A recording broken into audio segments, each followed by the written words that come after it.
quero agradecer-te pela oportunidade que tu me dás de, nesta manhã, poder compartilhar a tua palavra.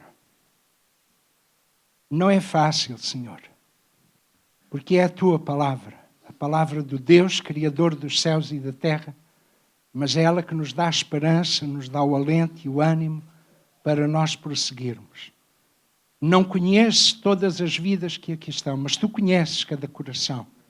Tu não vês a aparência, como nós vemos, até porque estamos, nesta manhã parece que estamos todos com bom aspecto, mas tu vês o nosso coração. Sondas o mais íntimo de cada um de nós e não tens dificuldade em perceber porque a ti não te conseguimos enganar. Por isso, nesta manhã, Senhor, eu rogo-te, encarecidamente, que no nome de Jesus, tu conheces também a minha dificuldade. E eu peço-te que me ajudes, inspires o meu coração e que eu esteja sensível à tua voz para transmitir aquilo que eu acredito que vem do teu coração ao nosso coração. Peço-te isto, Pai, no nome de Jesus. Amém. Então, aqueles que trouxeram Bíblia e que gostam dela como eu, onde é que elas estão? Aí, louvado seja Deus. Podem levantar os espados e os telemóveis que têm também. A minha é maior. Isto é uma santa palavra. Lucas capítulo 16.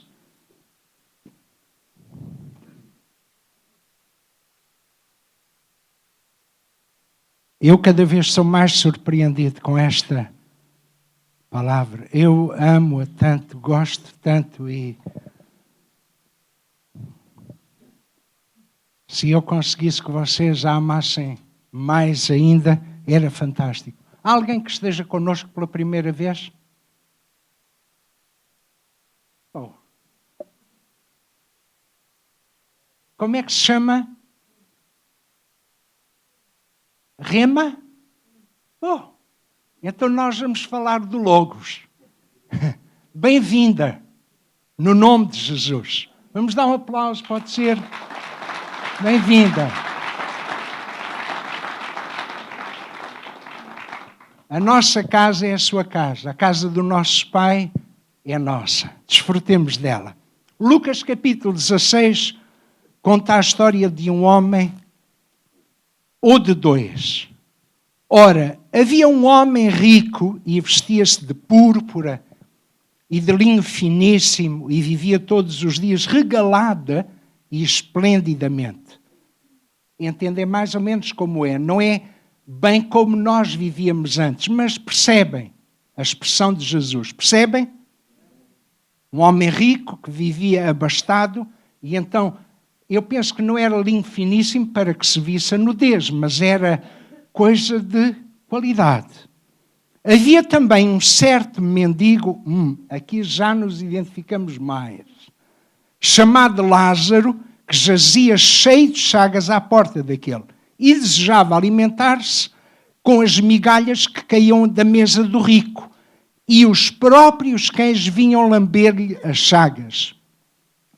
E aconteceu que o mendigo morreu e foi levado pelos anjos para o seio de Abraão. E morreu também o rico e foi sepultado. E no Hades ergueu os olhos, estando em tormentos, e viu ao longe Abraão e Lázaro no seu seio. E, clamando, disse: Abraão, meu pai, tem misericórdia de mim, e manda a Lázaro que molhe na água a ponta do seu dedo e me refresque a língua, porque estou atormentado nesta chama. Disse, porém, Abraão: Filho, lembra-te de que recebeste os teus bens na tua vida, e Lázaro somente males. E agora este é consolado e tu atormentado. E além disso está posto um grande abismo entre nós e vós, de sorte que os que quisessem passar daqui para vós não poderiam, nem tampouco os de lá, passar para cá. E disse ele: Rogo-te, pois, ó Pai, que o mandes à casa de meu pai, pois tenho 5 irmãos, para que lhes dê testemunho, a fim de que não venham também para este lugar de tormento. Disse-lhe Abraão: Eles têm Moisés e os profetas, ouçam-nos. E disse ele: não, Abraão, meu pai, mas se algum dos mortos fosse ter com eles, arrepender-se-iam. Porém, Abraão lhe disse: se não ouvem a Moisés e aos profetas, também pouco acreditarão, ainda que algum dos mortos ressuscite. É a primeira vez, porque na mentalidade de muita gente acreditam que os evangélicos, para meter medo às pessoas, falam do céu e do inferno, mas creio que não li nada que eu tenha escrito, porque não escrevia com tanta destreza como este médico, Lucas, e é a primeira vez que Jesus fala que após a morte há vida. E aquilo que o nosso irmão Alberto disse, porque os amigos é o Alberto, é muito importante. Há 15 dias nós ouvimos o nosso pastor falar aqui sobre a essência da maldade.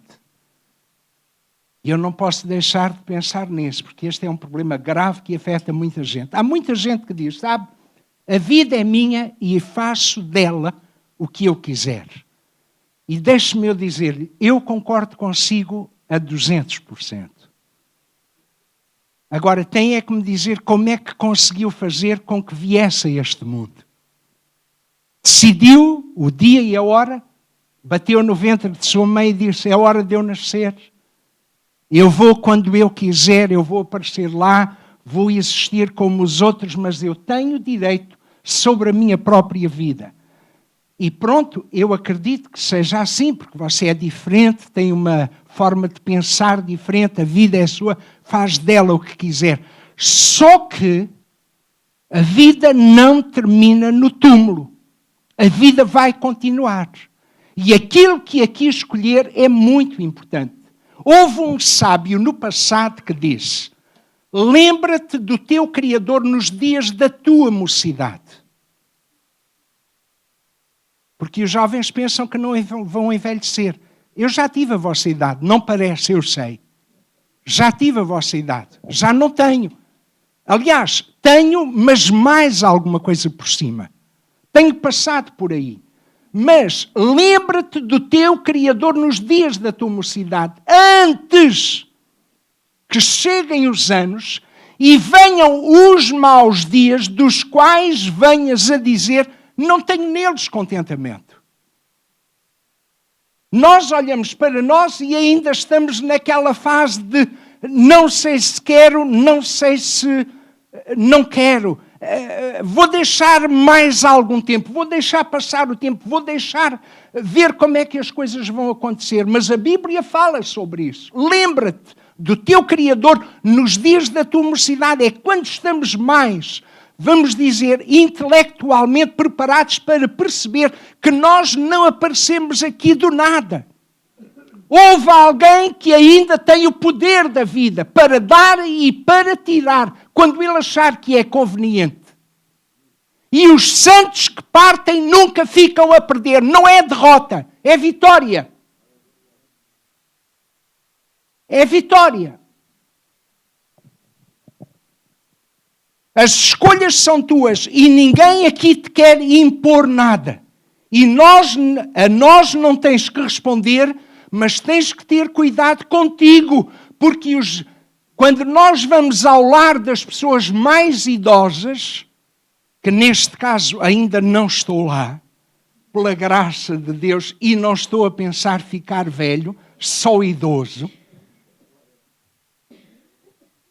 E quando perguntamos, eles não gostam. Sabe, a vida... Eu não preciso dizer, porque nós temos pais, eu gosto muito do meu, fez ontem 82 anos, eu vou apanhá-lo. Só faltam 20. Quer viver a vida à sua maneira, deve ser muito interessante. E nós temos disso experiência. Nós que estamos aqui sabemos que viver à nossa maneira é uma experiência digna de ser registada num livro ou então de ser passada num dos melhores cinemas da nossa cidade. Porque a nossa vida dava um filme. A vossa, mas a minha dava uma série de novela. Com muitas coisas, muitas peripécias. Mas digo-lhe, há um destino que é morte, miséria, degradação, estupidez e, acima de tudo, leva a um ponto que é insensatez. Se nós pensamos que a vida que aqui vivemos, nós escolhemos e decidimos aquilo que queremos, não há dúvida de que é verdade. Mas tem muito a ver que um dia tu e eu vamos ter que dar contas daquilo que nós fizemos. Deus deu-te vida porque tem um plano e um propósito para ti. Não para que tu vivas à tua maneira, mas podes fazê-lo. Mas não o deves fazer. Porque um dia Deus vai te chamar a contas para que tu digas aquilo que fizeste com o que Ele te deu. Não gostas? Isso é um problema teu. Eu gosto de prestar contas. Tenho líderes a quem presto contas do meu trabalho. Tenho responsáveis a quem tenho que dizer, este é o trabalho que eu tenho feito, diga-me o que é que lhe parece. Não me tenho que envergonhar, se precisar de ser corrigido, que o façam. Já pus isso, é claro. Não tenho problema. Com Deus a minha vida é da mesma maneira. É viver, não é aparentar, é viver. Sou imperfeito, sim senhor, mas aquele que em nós começou boa obra vai aperfeiçoar. Agora, querer viver à minha maneira e impor isso aos outros, não. Há uma história que nós encontramos em Lucas capítulo 7, verso 29.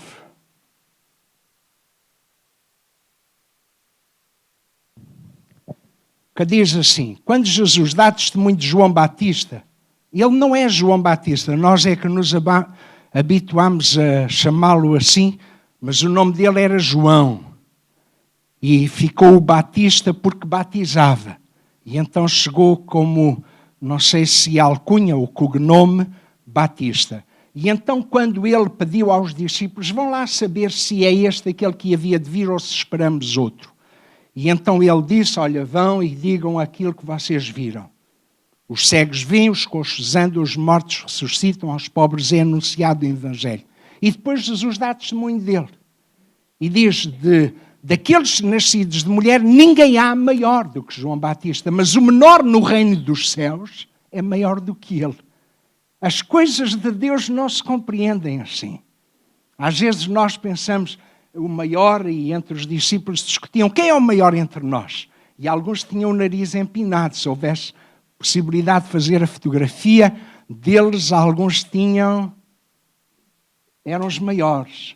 E Jesus pegou numa criança, pôs no meio deles, se vocês não se comportarem como este, bem, mestre, não precisavas de ser tão duro, mas pronto, eu sei que estas coisas calam fundo no coração.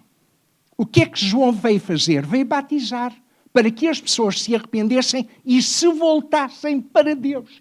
Porque estavam a viver à sua maneira, conforme a sua vontade. E Deus disse a João, vai e prepara o caminho daquele que vem após ti, que era Jesus. A Bíblia diz, e todo o povo que o ouviu, e os publicanos, tendo sido batizados com o batismo de João, justificaram a Deus. Significa, estavam a dar aprovação na sua vida ao plano e propósito de Deus. Mas o versículo 30 refere o seguinte, mas os fariseus e os doutores da lei rejeitaram o conselho de Deus contra si mesmos, não tendo sido batizados por ele. O que é isto? Nós não somos pecadores.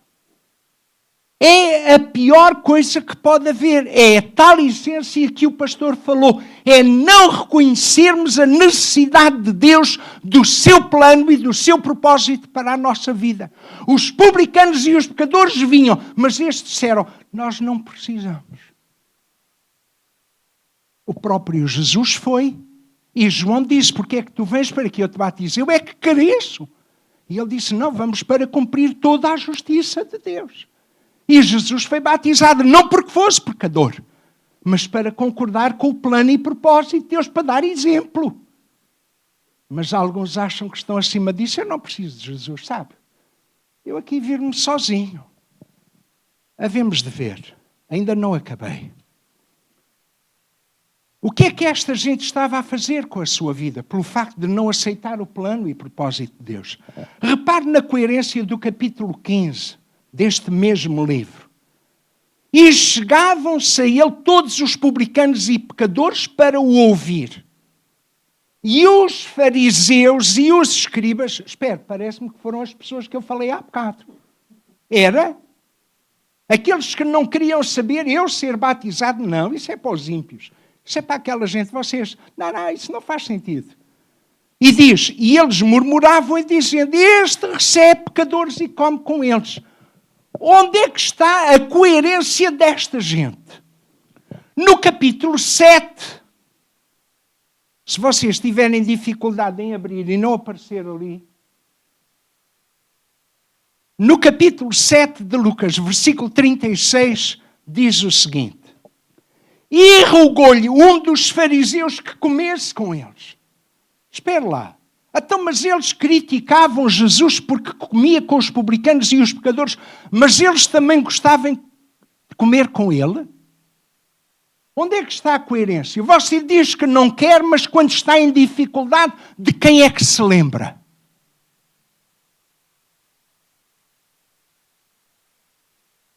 Quando sente suores frios, quando à noite vê que a sua vida está por um fio, a quem é que clama? De quem é que se lembra?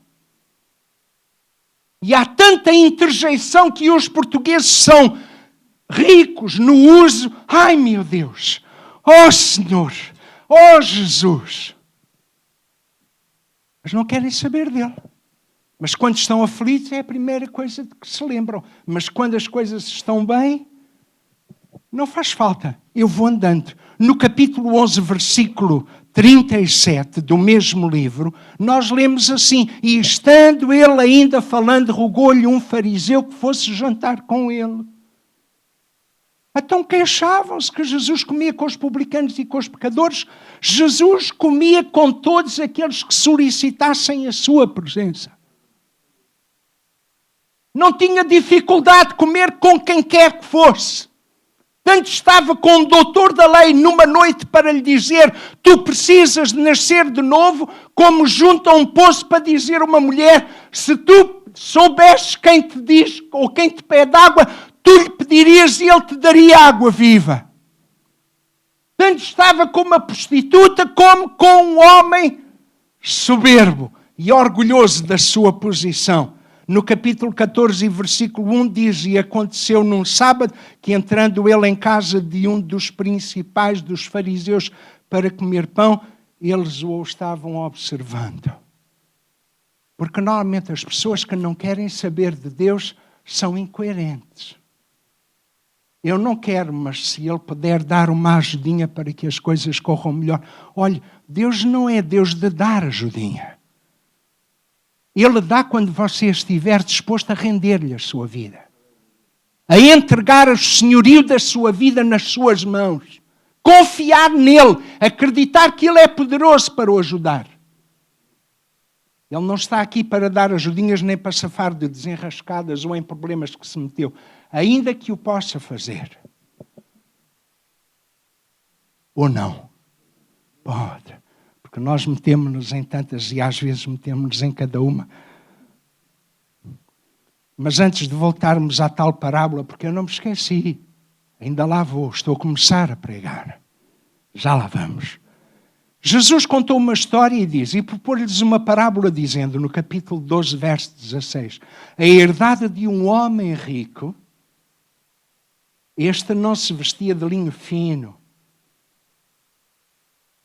nem vivia esplêndida e regaladamente. Este era um negociante.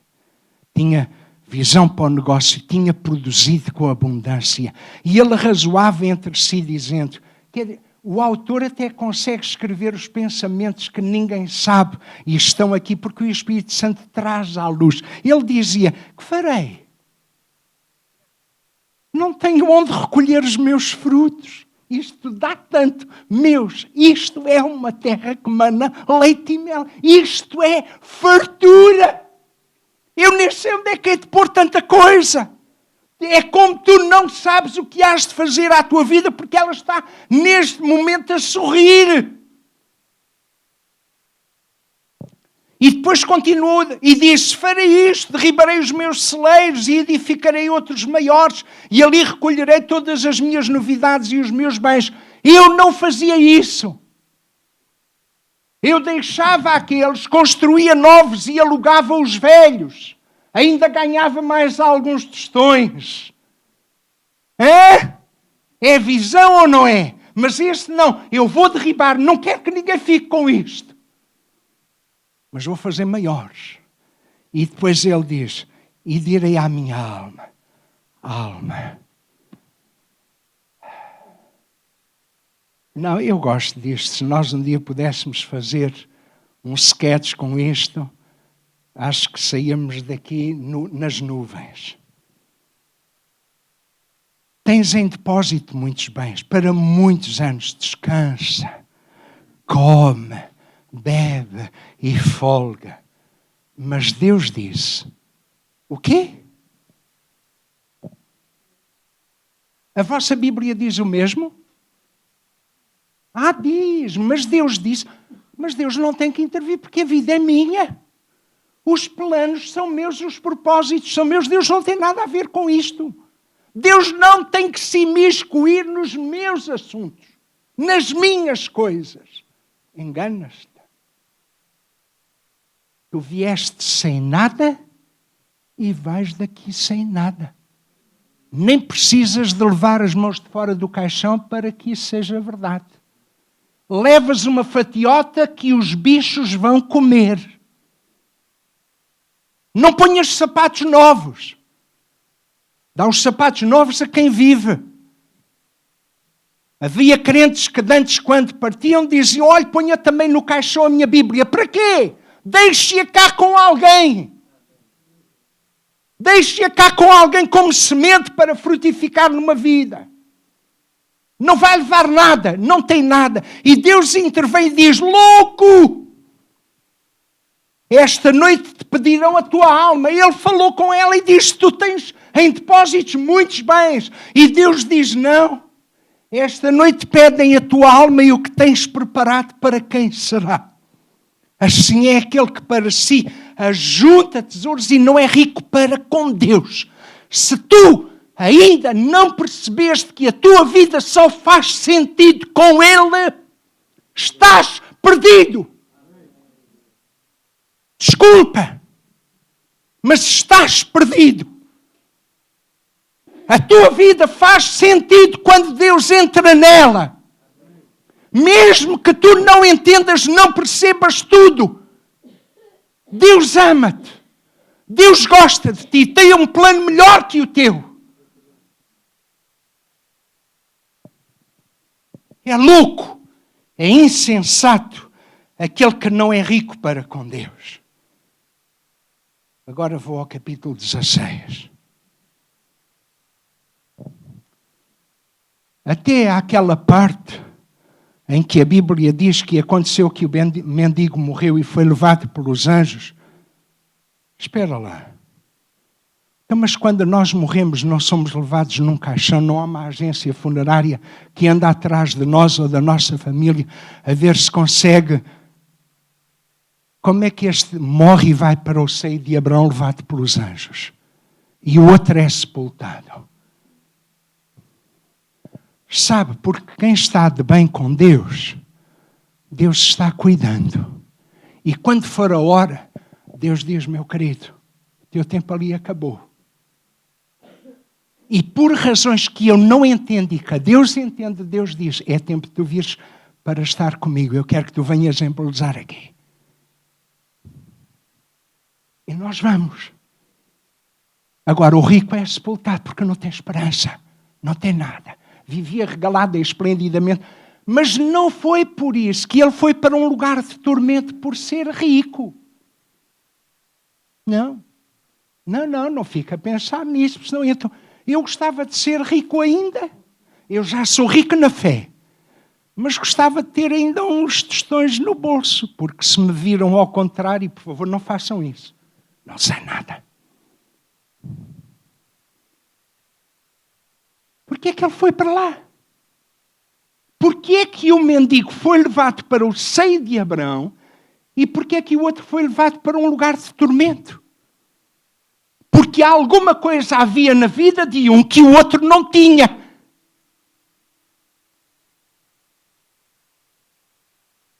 Estão cá.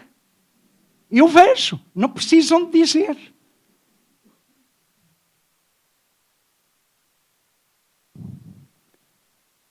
Não pense que nós vamos ver os que estão a sofrer e os que estão a sofrer vão ver os que estão em bem-aventurança eterna. Não, não. Aquilo é para que saiba o que vai acontecer. O rico está mal e continua mal, mas olha assim para cima, se viesse o socorro do Senhor, olhe para os montes, ali não há montes, ali só há fogo e enxofre que arde para sempre. É tormento, tormento, tormento. Então olhou para cima. Espera lá. Abraão. Meu pai. Já os fariseus diziam, nós temos por pai a Abraão. Nós nunca servimos a ninguém, nunca fomos escravos de ninguém, nunca tiveram no Egito, nunca foram levados pelo exílio, nunca. Eram filhos de Abraão. Pede que Lázaro venha aqui, molhe o seu dedo e me refresque a língua, porque eu estou aqui num lugar de tormento.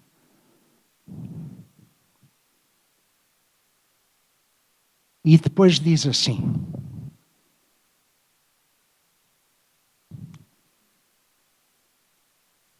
há uma coisa que este homem rico tem que é sensato e fico contente. Mas é quando já não há hipótese. Tenho 5 irmãos para que lhes dê testemunho a fim de que não venham também para este lugar. Eu gosto disto. Este homem no mal, mas quando não há possibilidade tem um bom pensamento. Eu não gostava de ver os meus irmãos aqui. Isto é tão mau, é um sofrimento atroz, eu não quero que eles venham. Por favor, Abraão, faz com que Lázaro vá lá. E Abraão diz, como é que deve ser? Não, eles têm lá os profetas, têm Moisés, têm os profetas, têm os pastores, têm os evangelistas, têm os copastores que pregam o evangelho. Não, Abraão! O quê? Desculpa, eu não percebi. Ele diz não. Foi o que aquele rico disse a Abraão, não. Na morte. O que é que ele terá dito em vida a Jesus? Não. Agora pergunto, estão aqui? Se tu dizes não a Jesus nesta vida, já sabes para onde vais. Sem contemplação. Nem te peço desculpa. Se aqui rejeitas o único que tem poder para dar vida, como é que ele se chama? Jesus! Sabes qual é o único mediador entre Deus e os homens? Jesus! Sabes que só há um nome pelo qual devemos ser salvos. Como é que ele se chama? Jesus! Eu quero ouvir alto!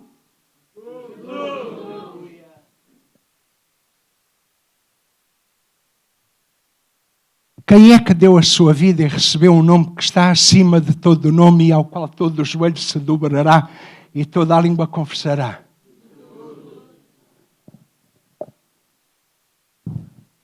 Se não estiveres disposto a confessá-lo hoje, já sabes o que é que te espera.